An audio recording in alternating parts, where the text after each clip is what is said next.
Je travaille pour aider ma famille.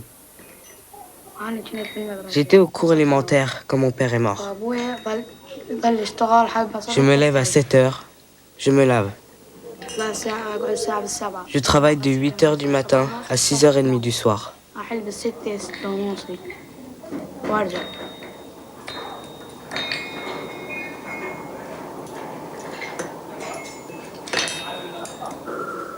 Dans les années 80, l'UNESCO avait distingué l'Irak pour l'excellence de son système éducatif. Aujourd'hui, le taux de scolarisation a chuté de près de 40%.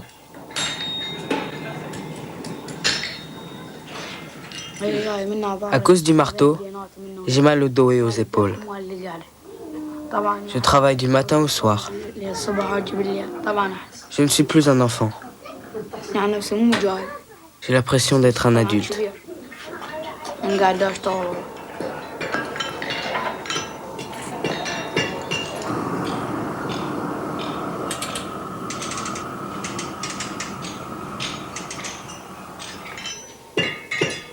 Dans la chaleur torride de Bagdad, on a l'impression que les murs de l'atelier vont fondre.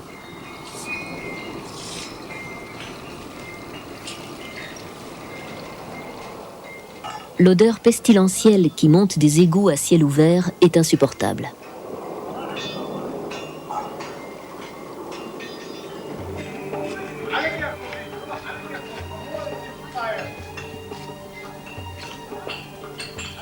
La famille d'Akel était déjà pauvre avant la guerre, mais la mort du père et la crise économique a précipité la famille dans le désespoir.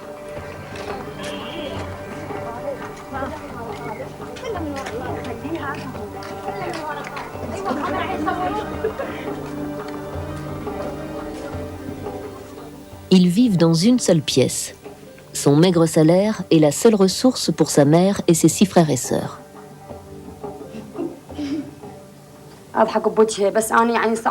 Je souris, mais j'ai le cœur brisé.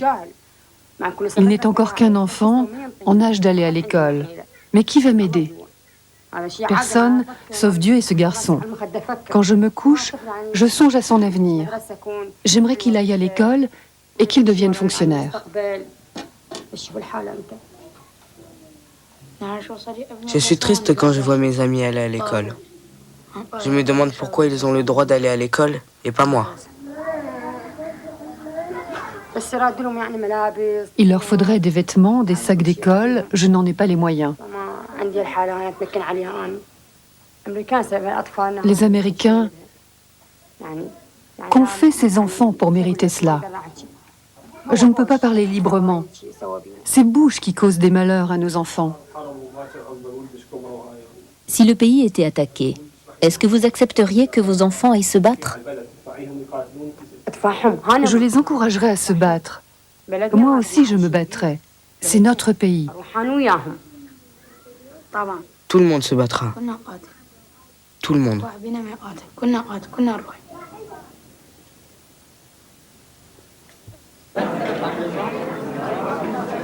Bien loin de l'univers d'Akel, nous rencontrons des étudiants de la faculté d'anglais à l'université de Bagdad. Leurs familles sont privilégiées, des diplomates ou des hommes d'affaires qui ont vécu en Europe ou aux États-Unis.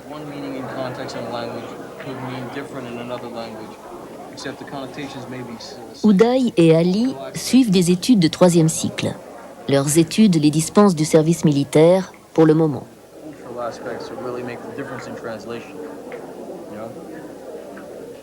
C'est la rentrée et la guerre est dans tous les esprits. La guerre de 1991 a été un choc terrible. Je n'ai jamais eu aussi peur de ma vie. J'ai ouvert la fenêtre et j'ai vu les balles traçantes des canons anti-aériens. J'en ai encore la chair de poule. La guerre était un cauchemar. On commence à peine à respirer et ils veulent nous bombarder à nouveau. C'est injuste. Zeynep Houssen a vécu à Ottawa jusqu'à l'âge de 11 ans. Elle adorait le Canada, mais aujourd'hui, elle pense que l'Occident l'a laissé tomber. On ne pourra même plus aller à l'université. Que va-t-il arriver? Ils ne veulent pas nous aider, ils veulent nous faire du mal. C'est parce qu'ils n'ont pas confiance dans votre gouvernement? Ça me dépasse. Entouré de notre guide officiel et de militaires, j'hésite à lui poser davantage de questions.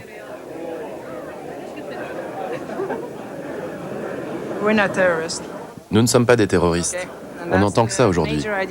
Les Irakiens sont des terroristes qui veulent poser des bombes partout. Nous n'avons pas ce genre d'idées ou de sentiments. On a juste envie de vivre. Je ne parle pas des Américains en général, car il y a de très bons Américains et chacun est différent. Je parle du gouvernement qui voudrait envahir l'Irak à cause de sa situation géographique pour pouvoir contrôler le Moyen-Orient et exploiter le pétrole irakien. Le pétrole est la clé de toute leur politique.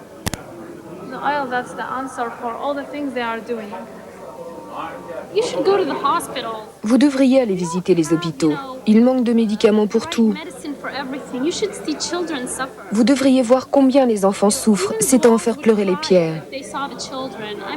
J'avais un petit frère qui est mort à l'âge de 3 mois parce que l'on n'avait pas le médicament nécessaire pour le soigner.